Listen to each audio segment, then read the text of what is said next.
This is the slight technical bit that you're going to get a picture in a minute, so just bear with me.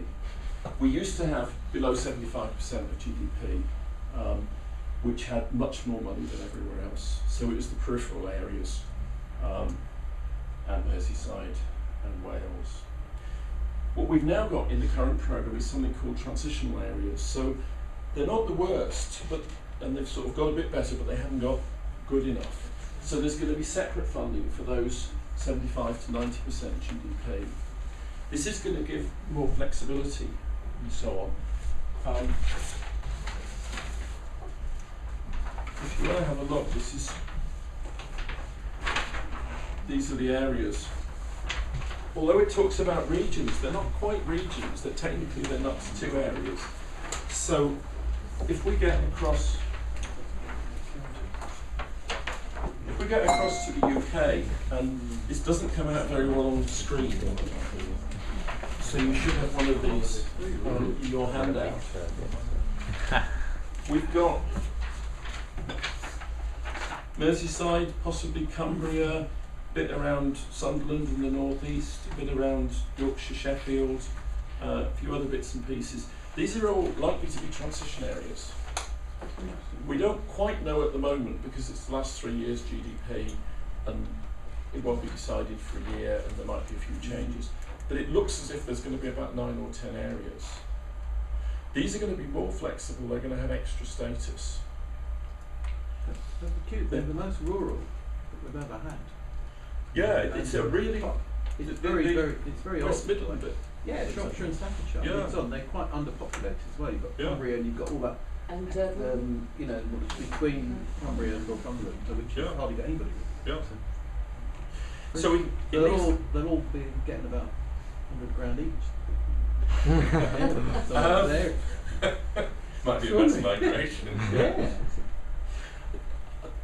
I've done this presentation quite a few areas. A number of places have not cottoned on what could happen with transition areas. First of all, there's a straightforward 50%. Generally, 50 from Europe, 50 from the UK. Transition areas are 60%. Well, you can get up to 60% transition areas. If you're doing community-led local development, you get an extra 10%. So in these areas for community-led development, you could get up to 70% from Europe. If you're doing financial instruments, again, you can get an extra 10%. So in these areas, financial instruments within a few rural areas, a few non-rural areas, you could get up to 70%.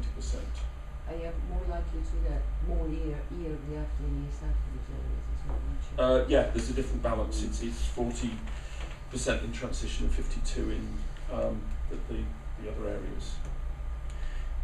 If I was in charge of England, I hope I never will be, I would say this is too complicated. I just want 50% everywhere. I really don't want to get involved in these strange rural areas. I think we've got to work out whether or not, well, it's a maximum. You could get up to 60%, up to 70%, but the UK could say we only want 50.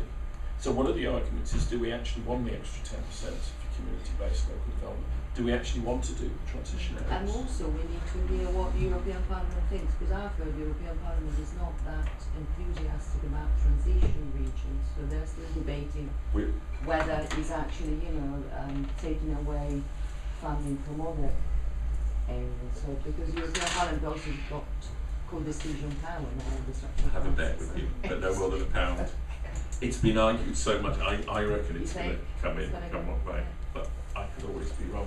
This is just, and again, I think this is in the UK, this is just comparing the areas. The more developed is the rest of England. In fact, quite a lot of Western and Northern Europe. So the less developed, which is the new member states and the peripheral, lots of people, 70-odd% of the funds. The more development, which is the bulk of the UK, massive numbers of people, 16%, hardly any funds. Transition areas, quite a good percentage. Now it's not clear depending on who's 75 to 90, there's also issues about those that are moving out of being under 75 to over who get 2/3 of their fund. So it's not going to be clear for about a year as to exactly how the money's going to work. But 40% of ESF rather than 52, so there's going to be more use of ERDF in those areas. And instead of the 50% we've got, it's going to be 60%. So that right-hand column, that's the match funding? Sorry, that's the percentage from Europe, so 50, 60, and in the less developed it can go right up to 85 in some areas. If we've got something that we moved away from regional and working towards national programmes, if we've got ESF that's essentially now a national programme and we're doing very large contracts, transition doesn't fit into it.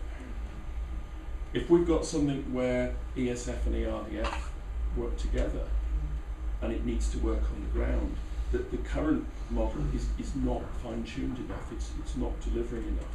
We've got to work out some way that we can do something that makes sense in European and UK terms, but also actually delivers on the ground that fits into all this. I don't think people have got their heads around this sufficiently. I think this is good argument. Can I ask you something about you, because there is talk about functional economies in the regulation as well, and I think the local enterprise partnerships are supposed to be that.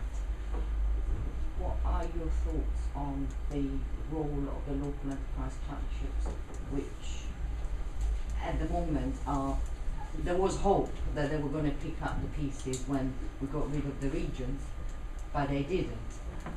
And rumour says, next program they're going to be strategic, they're going to be there, they're going to be sorting all that. What's your view on that one? My first comment is I'm going to finish in about 10 or 15 minutes, come what may, so that we can have a bit more of a discussion on that. My personal comment is that the LEPs are really patchy. That some areas they're starting to work, but others they're not.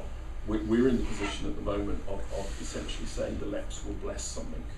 So everyone else does the work, and the LEP says, yeah, that fits. A number of places I'm working with, the LEPs essentially, if it's Europe, they'll pass it back to those people who've been involved. The interesting thing here is that in Merseyside the LEP is coterminous with the transition area. That doesn't happen in other parts of the country. So one of the things is to look at how the LEPs fit together with transitions and whether or not several LEPs might get together on something like that. Again, in Cumbria, there's a Cumbria LEP, and Cumbria is likely about 90% likely to be a transition area. So we're moving into quite a different position on